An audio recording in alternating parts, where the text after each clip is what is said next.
Kinilala ni President Bongbong Marcos Jr. ngayong Huwebes, September 12, ang 6 na Pinoy para-athletes na lumaban sa katatapos lang na 2024 Paris Paralympics.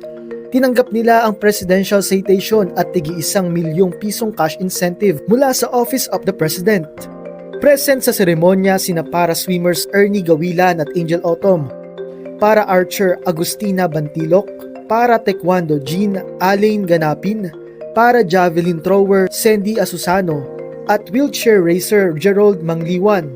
Bigo silang makapag-uwi ng medalya mula sa prestihiyosong kompetisyon.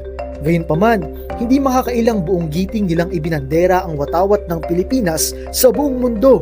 Ibinigay nila ang kanilang puso bilang serbisyo sa bayan at magsilbing inspirasyon. Proud kami sa inyo, mga kapatid! Para sa iba pang content tulad nito, mag-subscribe at i-follow ang social media pages ng News 5.